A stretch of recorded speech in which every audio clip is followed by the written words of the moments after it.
There was a massive bust in California of carfentanil. Now you may wonder, what is carfentanil? They say it's 100 times stronger than fentanyl. Our guest today is Flindt Andersen, who's a recovery expert in California. He's here to tell us what's happening on the ground with carfentanil, fentanyl, and the drug space, and how the recovery community is reacting to all of this. As a society, do we continue to make stronger Narcan to just let the problem continue on, or do we actually solve the problem that's at hand? We also talked to Dino Miliotis, who has created a product that could change the way recovery works in California and beyond, and brings tremendous hope for people. I'm Siamak Korami. Welcome to California Insider. Flindt, it's great to have you back on. Welcome back. Thank you, Siamak. I appreciate it very much. There is a major carfentanil bust. Tell us what's going on in your area. Yes, we're in Fresno, California, which is the San Joaquin Valley. And I want to say, about 2 weeks ago, Pam Bondi came out and made the announcement that they busted somebody with 24 pounds of carfentanil. For those that don't know what carfentanil is, it is... Most of us don't know what it is. And most people don't know. And we have become so numb to fentanyl because we hear about it all the time. Correct.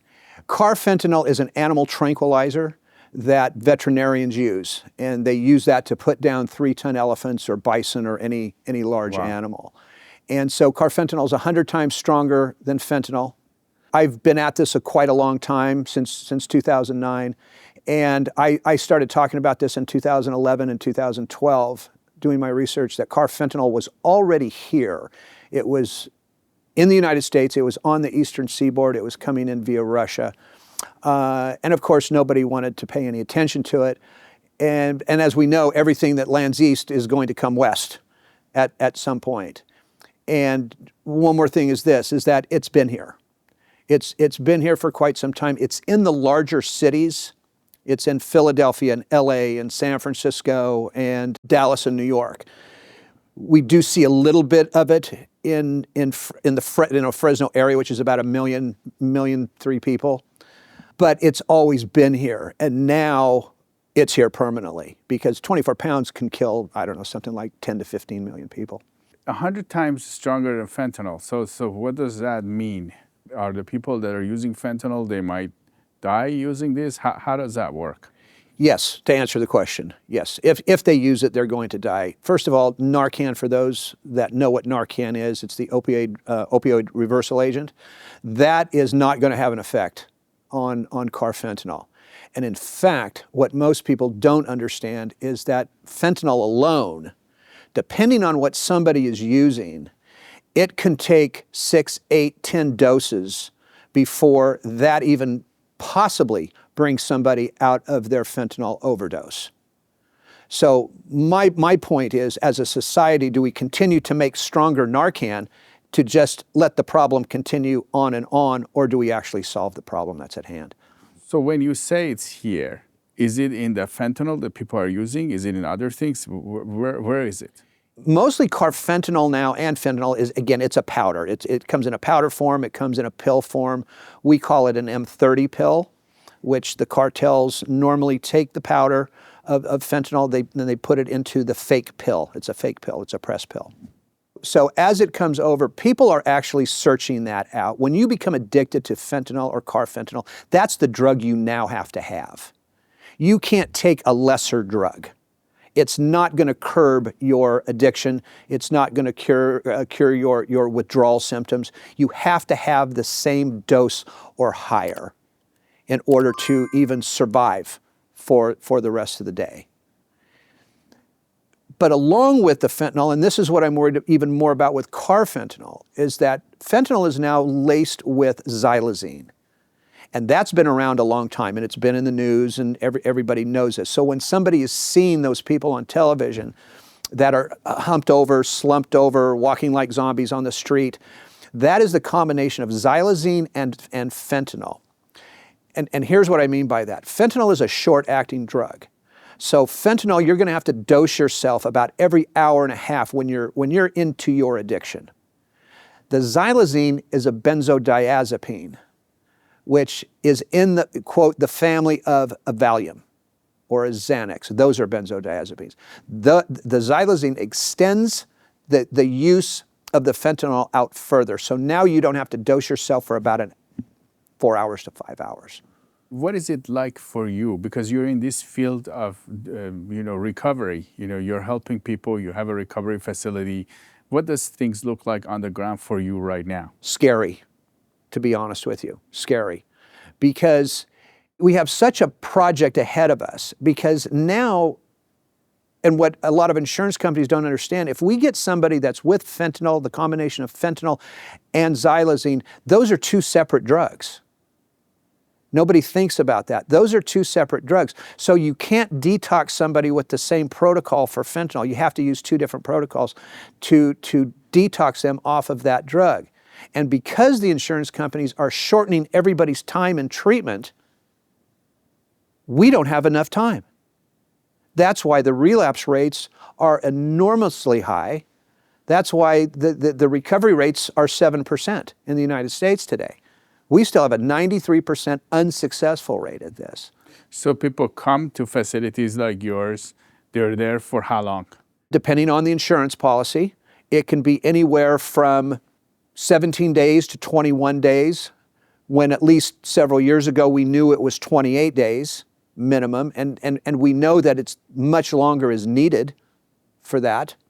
Now that client, once they get through with us, they can go through our outpatient program or another treatment center's outpatient program, and they can be in there for several months.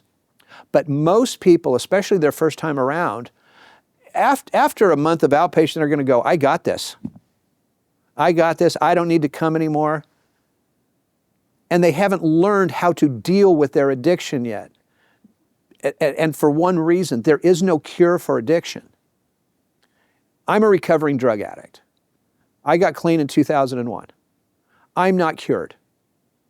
Now, that doesn't mean I'm going to go use today or tomorrow, because I'm not. But I manage it extremely well. People don't know how to manage this because addiction is as much behavioral as it is a physical addiction. It's what we use, where we use, when we use, what do we use it with? Do we use a straw, a spoon? Do we inject it? Do we snort it? Do we smoke it? Those are all behavioral issues. And you do that for a length of time. Let's say you do that for 3 years, 4 years, 5 years. You're not going to change that in a 17-day period. So the problem still exists. You have personal experiences with this too. I do. And look, we don't take drugs because they make us feel bad. We take drugs because they make us feel fantastic until they don't. Now, there's a number of reasons why somebody gets hooked or addicted to these drugs. One could be a medical issue. That is extremely normal.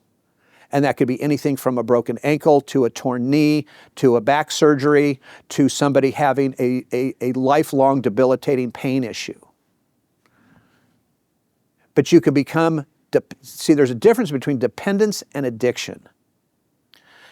So if you go in and you have a back surgery and the doctor gives you 30 10 milligram Vicodin to take, or 10 milligram Norco to take, you're going to take those as prescribed. I guarantee you, when you get done taking those 30 pills, at the end of that 7 days or whatever it is, as prescribed, and you stop taking them, you are going to feel extremely uncomfortable.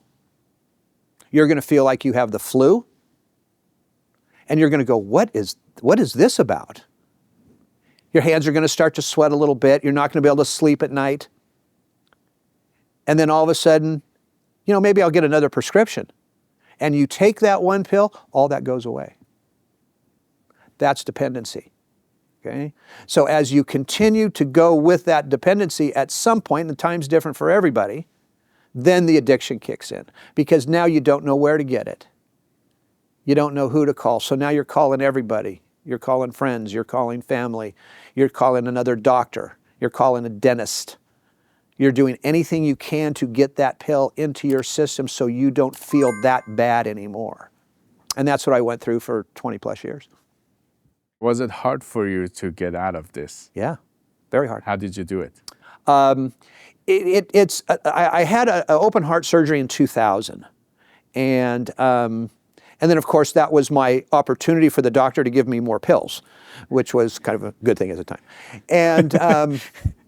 and so I went another year, and then I had a heart attack in my backyard, and so I went down, and they took me into the hospital, and I remember that piece vividly. You know, they take me in, they do the angiogram on my heart, and again, this is 2001, and the doctor looks at me and says, "We're opening you tomorrow morning," and it's like, "Oh no, man, I got to go to work." You know, that's not going to happen. He goes, "Yeah, it's going to happen." And I go, "Okay." So I went in and I had it, and so then I waited a couple more months, and then I had a friend of mine who very, very dear friend, who simply said, "Look, I've been at this with you for a long, long time." He said, "And you got one last shot, and I'm going to give it to you. And so you either take it or I'm out of your life." And I was still married and still had my kids. And by the way, we just celebrated 46 years. So I give my wife all the credit in the world, you know, for all of this. But I went to treatment, and I remember sitting there one night, and this is probably after about 7 days, you know, just going through, because again, it was the old days, so there was some detox still involved, even though they were giving me certain medications. It's not like what we have today, not at all. I said, "This is it. This is it. I'm going to do whatever it takes." And was it hard? Extremely hard. Because again, you're changing your lifestyle again. Look, I had to look at the people that I had harmed. I had to look at the things that I had done. I had to look at everything. We have a saying in recovery: what do you have to change about yourself? It's a one-word answer: everything. And that's hard to do, because your friends, your family, they're tired of hearing, "I'm sorry." They're tired of hearing, "I'm not going to do that again." You know? And so it takes about 4 years.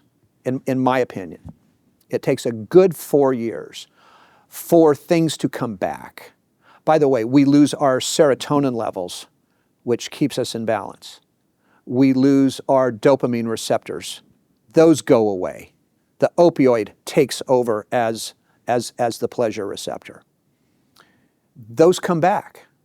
It can take a couple years for those to come back, but they do. And it cuts our maturity level in half. So when I got clean at 45, my family was dealing with a 22-year-old. And it makes total sense.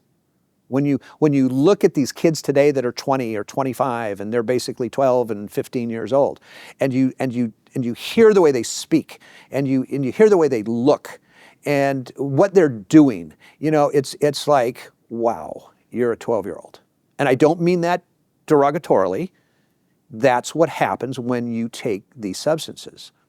Flindt, you mentioned that we have been making Narcan, stronger Narcan and more Narcan, and essentially the response has been, we just come up with the solution to keep people alive. Do you think this is the right path, or do you think there is another way to deal with this? I have to believe there's another way. I have to think that way. I've been at this a long time. And so I'm going to say it in these terms. We, you, me, our district attorney's offices, our law enforcement people, other advocates that do this, we have done an amazing job since 2017 of getting that awareness piece out there. So we've done an unbelievable job at that. But how much more can we make people aware? We've made people aware. Now it's time for a change. But here's the piece on the Narcan piece. I'm a huge believer in Narcan, okay? Huge. In fact, we distribute it. We contract with it with the state of California. And so we contract with them. And my point is, are we just going to keep making this stronger? Because it's not going to do any good at some point. What people fail to understand is Narcan, if you go down with an overdose and you are fortunate enough to be revived with Narcan from that overdose, it does one thing really well. It removes the opioid from your system. So in a matter of seconds, you're going through withdrawal symptoms. Whether you're on the street, whether you're in your house on a couch getting revived, whether you're in the hospital. We've had people run out of the hospital pulling the IVs out of their arms because it wipes the opioid out of your system. You don't have any more in your body. So now you're angry, you're upset, you're mad. I can't even use the word, okay, on how mad you are. You've ruined my high. That's a lot of the terms that people use. Despite the fact that you saved their life. That you're alive. Because as an addict, this is very important. As an addict, there were days when I prayed for death. Okay? I wasn't going to take my life, but I couldn't do it anymore. So you wish for it sometimes, you pray for it. If you die, okay. You know, even though you're leaving behind those that have to live with what you did, you know, that's hard to swallow. And so again, I'm very fortunate in that fact. Do you see any hope for things to change? Where I see the hope for the addict getting the help that they need. That's where I see the hope. I really don't think yet that we're going to be able to change somebody's thinking on drug use. I'm not going to say substance abuse, I'm going to say drug use. But I do see hope for the individuals if we can fix the insurance issue. And even if we don't, because of some of the things we're doing now, this treatment industry has a chance for the treatment center to be able to at least give these clients what they need to be successful in their recovery. How? The insurance companies, first of all, we need to change both sides of the insurance business. There's two types of insurances. There's the PPO insurance, the private insurance, whether it's Aetna, Anthem Blue Cross, etc. That's the one, of course, that you're paying $400 a month for, or $500 a month for. Then you have the governmental aid insurance, Medi-Cal. Most private treatment centers will not take Medi-Cal because, again, it's not because we're not getting rich off of this like the old days when people were charging $150,000 for treatment. That's not the way this works. And we live in California, so our costs are enormously high at this point. So two things. Medi-Cal will pay about $170 a day, which does not cover our food costs for a client.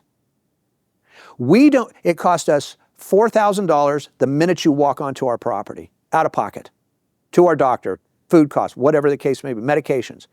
And we don't see a nickel of that money for 4 months. 4 months. Our fixed costs keep spinning. Medi-Cal doesn't care if they pay. So now you have the private side of this, which you have the doctor on the other side, that he or she is the one that's saying no. The private insurance, right? Correct. Yeah. This is the private insurance. You know, we will sit there and do what we call a utilization review, and we will simply say, doctor, insurance company, this person is on opiates. They've been on them for 10 years. We're going to need, we always start high, okay, we're going to need that 28 days of recovery. They're going to come back that day probably and say, we're going to give you 5 days of detox. From 28 days to 5 days. From 28 days to 5 days. And then the staff is going to, our program director is going to send them back, the following day. Now, it's a game, all right? So then the following day, they'll write back and go, you know what, here's where this person is, this is their vital signs, this is where they're at, this is their sleep patterns, blah, blah, blah. We need 3 more days. We're going to give you 2 more days. They send back, and it goes back and forth. So in the end, you wind up getting anywhere between 17 to 21 days. Sometimes you'll get the 28, but their job, that doctor on the other end, is not an addiction specialist by any means. In fact, most physicians aren't. They get about half a semester worth of training while they're in medical school. Their job is to save that insurance company money. By the way, we don't see their money for a minimum of 3 to 4 months. So how does anybody expect any of us to do our jobs and do them well when we can't even get paid for, and I know people are going to argue with this, okay, well, you're making way too much, but no. I'll show you my books. I don't care. There are positive things to this. And one of them is the new instrument that we have become associated with, and it's a watch. And I know, sometimes people are going, oh, a watch, right? But this is with a company called Opioid, and I have a partner in this, and we are the first treatment center to use it in the United States.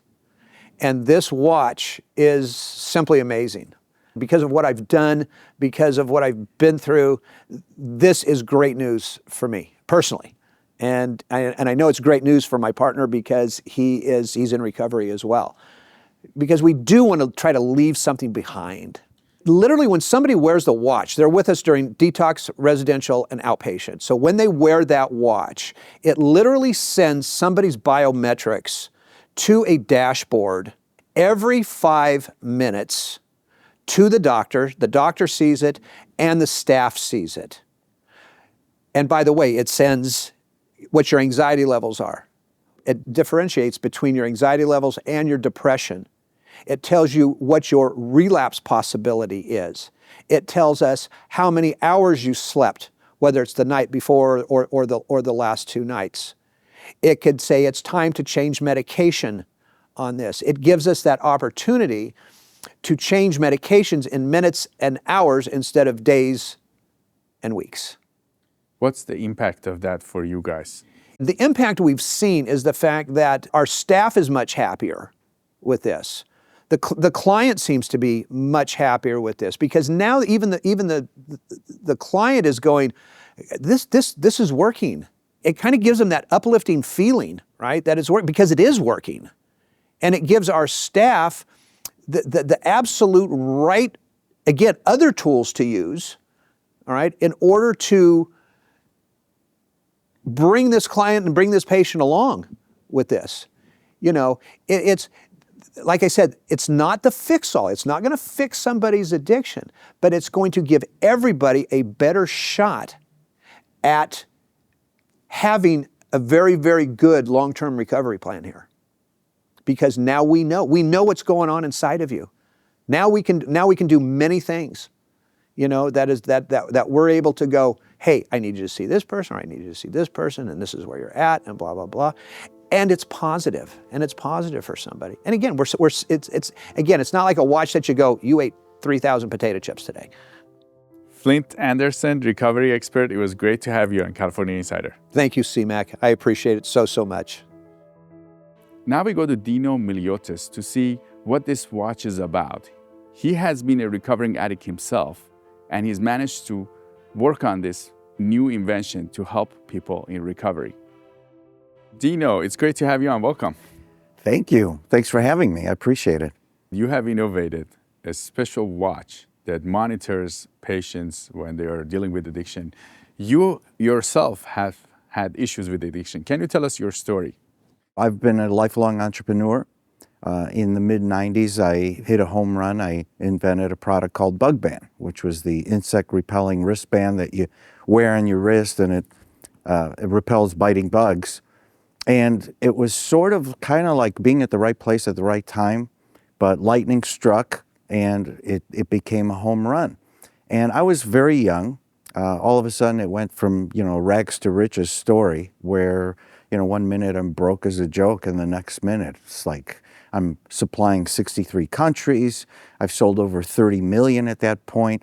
And all of a sudden, People magazine starts calling me, well, we want to do a story on you. Oprah Winfrey wanted me on her show. And I was very nervous. How do you handle an interview? How do you talk to people? I mean, my hands were sweating. So I remember saying, you know what? I'm going to take a sip of vodka. I'm going to try a little drug just to give me that confidence. And so what should have been a great story, me walking off into the sunset, being very successful, unfortunately, success sometimes has an ugly side to it, because that's when I started my addiction to drugs and alcohol that I carried for over 20 years. You hear that saying, my struggle is my strength. Obviously, it's one thing to hear about addiction or hear about that friend. It's another thing for me to personally have gone through it, because again, I'm glad that I went through it, and I'm glad that I'm in, recovery. But at the same time, don't forget, you never take that entrepreneurial hat off. So when I went into treatment, it was sort of like two people, one that needed to get better, but the other one that was an entrepreneur, just kind of looking and listening and seeing what was missing from that market, from the recovery market. And so one thing I noticed very quickly is that for the most part, everybody in treatment was treated the same. Didn't matter if you came in for alcohol, if you came in for drugs, what kind of drug. Everybody was treated the same. Same detox protocol, same 30-day session, same outpatient, the same groups. And I found that kind of strange because at the time when everybody's saying, recovery is a personal journey and everybody has their own path and their own story, at the same time, it's conflicting because I kept saying, well, if that's true, why is everybody here treated the same? Kind of like one size fits all, I found that kind of strange. So that stuck with me. And so the most challenging time for me wasn't in the inpatient part of treatment. It was actually outpatient. I was very, very frustrated because where you have the clinicians asking me, to come in every other week or every 2 days or whatever it is, and they're asking me, so how's it going? So how do you feel? So, tell me about what you're feeling. And I'm like, well, I'm experiencing, I don't know, I'm very anxious. I feel like I want to use, I feel like I want to drink. And they're like, well, describe your feelings. I'm like, I don't know. Very frustrating. They went even so far as to have me pick a feelings chart. On this feelings chart, pick a smiley face or a frowny face that best describes your mood. And it was really frustrating because, look, when you're going through what I was going through, it's really hard to find the right words to articulate how you're feeling. And so what it amounts to, and I hate to say it this way, is an educated guess. It's a series of questions and answers that the clinician has with you, the client, to derive just kind of the answer, which is an educated guess on how best to treat you. And normally the treatment that they say they're going to do for you, they're like, here, take these, let's see how these work for 2 weeks or 4 weeks, and then if we have to make some changes, we'll make some changes. And I kept thinking to myself, you know what? I can relapse in that time. I could die in those times. And it's no wonder that the relapse rates are so high. And now I think I have a better understanding why. Was there a moment that you were able to say, this is a moment when I was able to defeat it? I'm a walking, talking, living, breathing example that recovery is possible. I'm not the only one, but standing here today, I will tell you that it starts subtly where you least expect it, and then all of a sudden, instead of it being fun or something recreational, it becomes something that you need. You should know that when you start needing it, you should stop right away. Unfortunately, I don't expect everybody's going to take my advice. But to answer your question, I knew about 10 years before I quit that I needed to quit. That's how powerful addiction is. But the reason I did it was because all of my body parts were failing. I mean, I was in and out of ERs. I wasn't sleeping. I was drinking and doing drugs almost literally every hour, 24/7. It wasn't a life anymore. Didn't want to leave the house. I didn't want to take any meetings. If I did go out, I was all bloated. You wear a suit that you haven't worn, let's say, in 6 months, and all of a sudden, shocker, it doesn't fit you because you're all bloated. It was time to stop. And I did it for me because I said to myself, I'm sitting in this huge house. I remember this clearly. And I'm looking around at all these fancy things all the things I thought I ever wanted, right? And I have them. And I'm crying and I'm saying to myself, I have all this and I have nothing. My life wasn't zero, it was less than zero. So I had to do something. Did you ever think of giving up? You're gonna make me cry. You know, it crosses your mind subtly. I wasn't the person that says, oh, I want to kill myself. Let me explain it better. I didn't care if I lived or died, because the way I lived, it was like death already. And waking up day after day after day, having the same addiction, having the same cravings, having the same rituals, is for me death. So for me, it didn't matter. How did you get out of it? Because I believed that I was better than that deep down inside that I was here to do some great things and my work wasn't over yet, because I believed that I could, and so I did. You created this watch. Can you tell us how it works? Well, it's a team, finest individuals in the world dedicated to making recovery safer, smarter, and much more effective. It starts with the Smartwatch, because you'll be able to receive valuable biometric readings from that watch. But that's just the beginning, because anybody could take biometric readings. Those are just simply vitals. But this information gets transferred to our database at Opioid. And that's where we apply machine learning, which is powered by AI. And that's when we take that information, these accurate, timely, predictive insights, and we send them back to the clinician. So the clinician receives greater intelligence and clarity so that they can deliver timely and accurate treatment to the patient. It's personalized care. It's the first time. Could they know that if people want to use or people are going to getting close to that? Yes, it measures stress.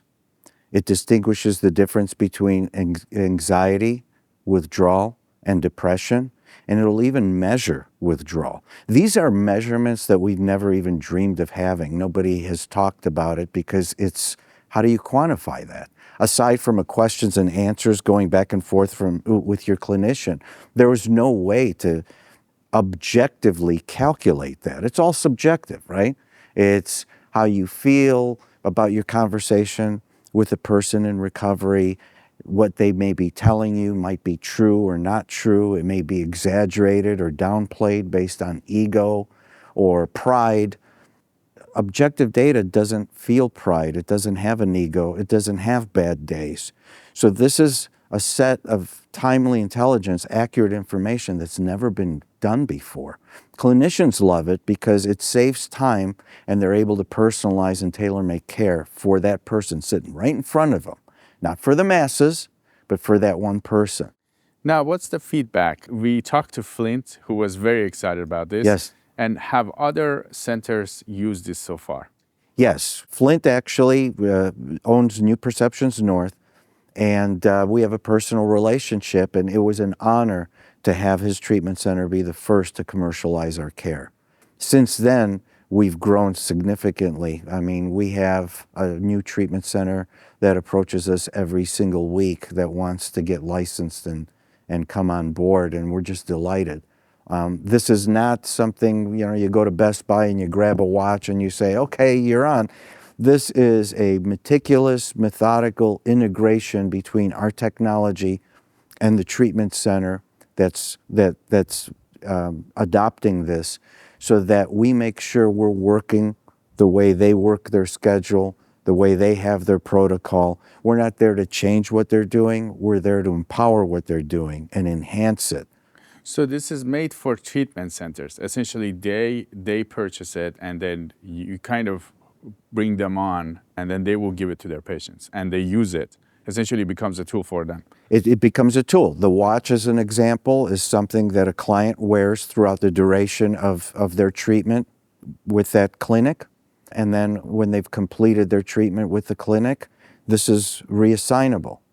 What about people that may want to have this for a longer term? Have you guys done anything about that? Individuals? Well, that's a good question, and that's something that everybody asks today, because now in the age of self-care, everybody's almost like they want to self-diagnose, And they're like, well, can you sell me this and I'll just keep an eye on myself? It doesn't work that way. This was made with very, very special, powerful, impactful technology that serves its purpose only when it's in the hands of a clinician. We're there to serve the clinician and help them perform more efficiently, faster, with greater insight and greater clarity. Before we move to the rest of the interview, I wanted to show you some headlines that our newspaper Epoch Times has covered this week. One of the developments that's happening in the fire areas, people were splitting lots using SB 9 law, turning these single-family home lots to multiple, and were planning to build. But the LA City and Governor Newsom decided to change the rules, so people are not allowed to do that anymore. And also, Governor Newsom has changed the mandate for low-income housing in these areas, so developers don't have to worry about the low-income housing mandates. There's some positive news that the homeless count in LA has gone down. The unsheltered homeless count in LA has gone down by 9.5% this year. UC schools are admitting more Californians, except the elite ones. The UCLA and UC Berkeley are admitting less Californians. One more important story, California is making it harsher for adults to buy sex from teens that are under 16. Governor Newsom just signed it into law. If you haven't subscribed to our newspaper Epoch Times, make sure to subscribe to it because there are so many other sections, there's so many interesting national, international stories and stories about China that nobody is covering. We'll leave you a link below, you can check it out. Now let's go back to the interview. You're working with a number of these treatment centers now. Yes. Can you tell us how this works for them? Sure. There's all kinds of treatment centers as an example. There's treatment centers that just deal specifically with the detox part. There's others that are 30 days or longer. There's the outpatient, sober living. So we integrate with all models, right, to kind of enhance the care no matter how they're doing the recovery treatment.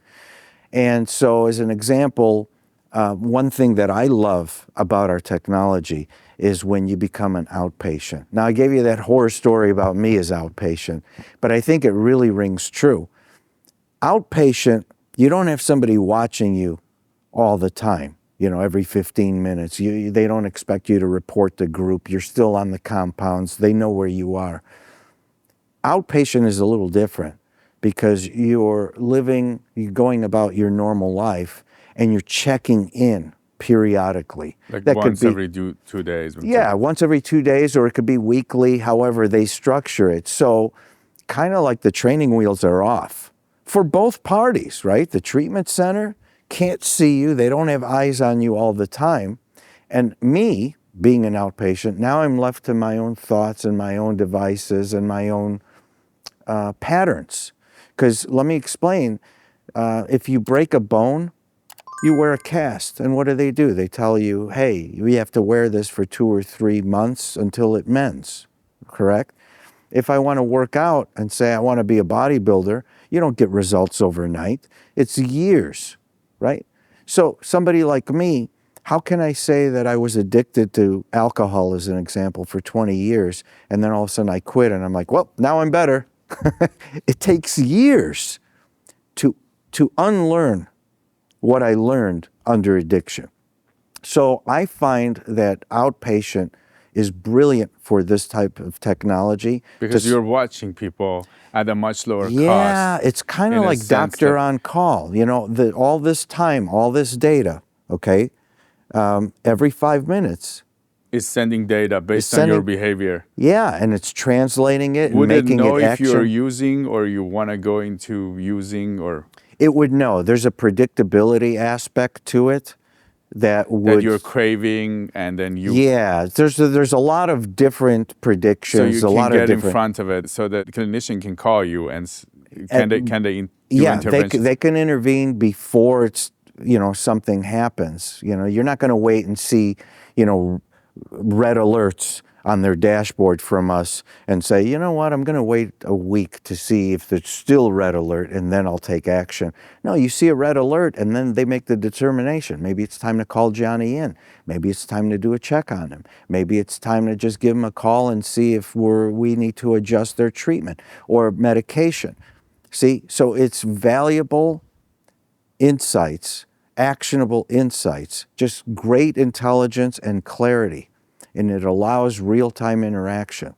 So you would never get somebody that would say, let's put you on this program and let's check back in 2 weeks.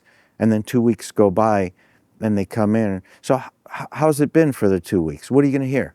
Okay, it's all right, pretty good. That's not an exact science. Where all the while, every hour they'd be getting insights on Johnny, whether they see him or not, 24/7. And have you got feedback where people were going to use or they're going to relapse and then the watch was able to help them? Well, one of the things is that we're not a medical facility, so we're not going to get specific feedback on somebody because of the protections. So just sharing a few stories, a person that went into detox just started and, was saying, I got this, I'm good, of course. But the technology right away was picking up something quite different. It was showing cravings that were 4 to 6, and the highest, by the way, is 6. It was also showing some heart issues as well. These alerts, these timely alerts, allowed the clinician to step in very early and change the medication and the treatment right away so that they were doing better. Because remember, if it's not a positive experience in recovery, you also have clients that say, you know what, this isn't working, I got to leave. So with this technology, you find that they'll stay and actually give it a try because there's some comfort in knowing that you have this reading you every 5 minutes, that you're not alone. I call it doctor on call, because you have somebody that provides. Somebody's watching you in a sense. Yeah, and psychologically, think about it for the person. I mean, when you walk into treatment, and I know I did, you're sort of terrified. You're half excited, half terrified because you don't know what's going to happen. You just know that, hey, I'm not going to be a real pleasant person if I don't have drugs in the next hour, or if I have another drink, if I don't have a drink in the next hour. I'm going to start convulsing. I was so far gone that if I stopped cold turkey on my own, I would definitely die of a heart attack. I mean, there are cases like that. So you got to look at it from that point of view. It's peace of mind knowing that they can see what I'm feeling and going through without me having to find the words to try and describe it, or the smiley or frowny face that I have to pick to describe my feelings. So this is a win for the treatment centers. It's a great day for opioid, of course, but the biggest winner is the client in treatment. Because as great as all this is, and the attention, and the licensing opportunities and so forth, do you know what the true north is? Is I want to see people living their best lives in recovery. The people that never thought they had a chance, that didn't see themselves living past 40, as an example, which is sad but true. And I want more people to experience life after recovery, the way I am, the way millions of us are. Dino Miliotis, partner at Opioid, it was great to have you on California Insider. Thank you. It was wonderful. Thank you so much. I appreciate it. As most of you guys know, we have been covering addiction and homelessness in California extensively. And it's sad to see that we don't have a good system helping the people that are addicted to get them out. Most people, as mentioned, will end up relapsing. It's very hard to get out of addiction, and we don't have enough beds. And when we do, the time in these beds are very short. It's like less than a month for people to be able to recover. It's really exciting to see that people are using technology and new inventions to help others in addiction. And that's why we are hoping that people use this kind of technology in helping addicts in California. If you have a recovery center, you can always reach out to us and we'll connect you with Dino and his partners at Opioid. If you're facing addiction and you think this watch would benefit you, you can talk to the recovery center you're working with and let them know they can reach out to us. You can always reach out to siamak@californiainsider.com and we will connect you to Dino and his team, and hopefully this product can help Californians and get a lot of people recover fast. I'm Siamak Khorrami, this is California Insider, and we'll see you next time.